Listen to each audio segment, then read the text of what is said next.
ओम शांति। आज समझते हैं परमात्मा का अवतरण और बच्चों का बर्थडे दोनों एक साथ कैसे मनाते हैं। क्योंकि बाबा अव्यक्त मुरली में बोले थे कि बच्चे बाप का जन्मदिन मनाते हैं और बाप बच्चों का बर्थडे मनाते हैं। तो इसे समझते हैं कैसे, है ना।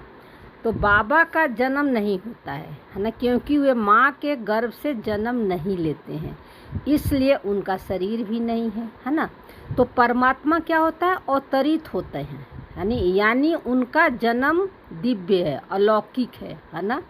जिसका सिंबल मंदिरों में दिखाते हैं कि गुंबज बाद में बनाते हैं, जब शिव के मूर्ति को छत के ऊपर से ले आते हैं और मंदिर में स्थापना करते हैं, है ना।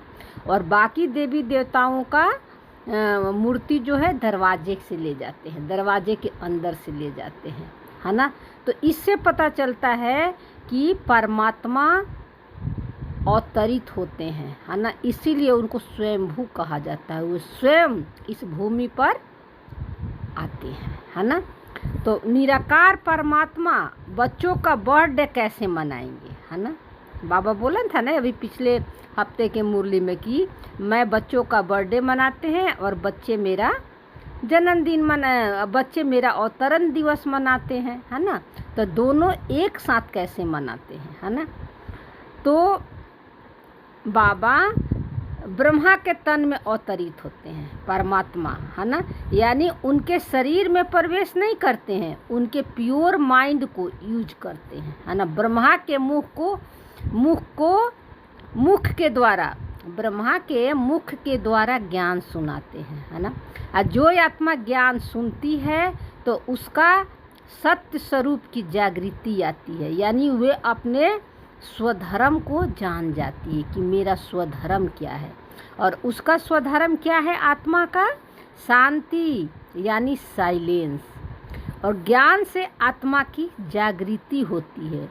तो ज्ञान से पहला जन्म, है ना, जिसको संगम का एक जन्म कहते हैं, है ना।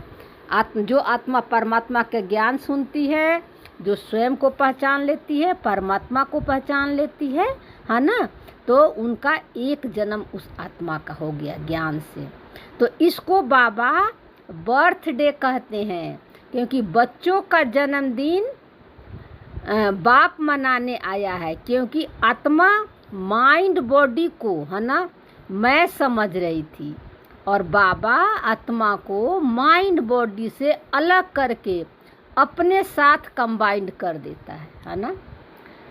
और आत्मा को सत्य दिखाता है ना, कि तू देख मेरे जैसी है, निराकार है, थॉटलेस बॉडीलेस है, तेरा कोई आकार नहीं है। ये बाबा ज्ञान देता है ना आत्मा को। जब जो आत्मा जागृत हो जाती है ना, फिर बाबा आत्मा का पूरा सत्य दिखाता है ना।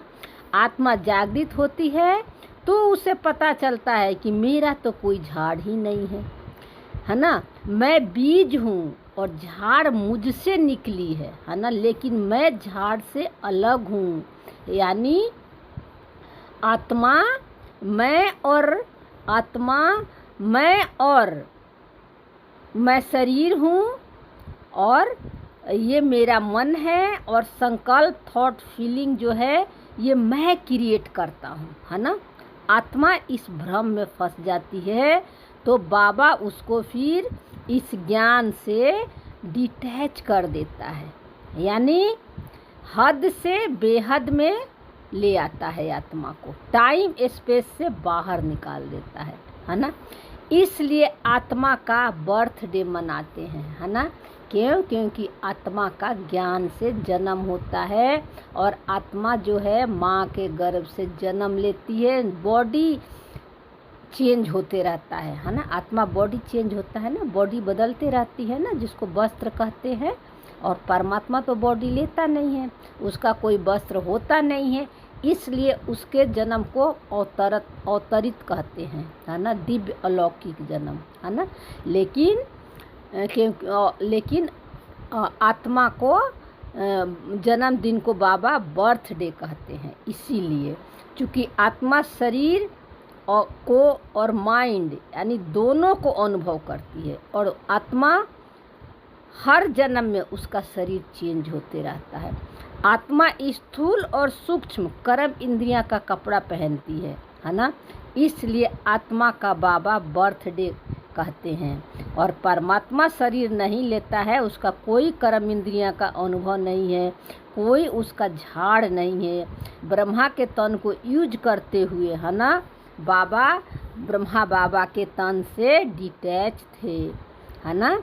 इसलिए परमात्मा को अवतरित कहते हैं और अवतरित को ही शिव जयंती कहते हैं, जिसको हम सभी मनाते हैं। शिव जयंती यानी बच्चों की जयंती।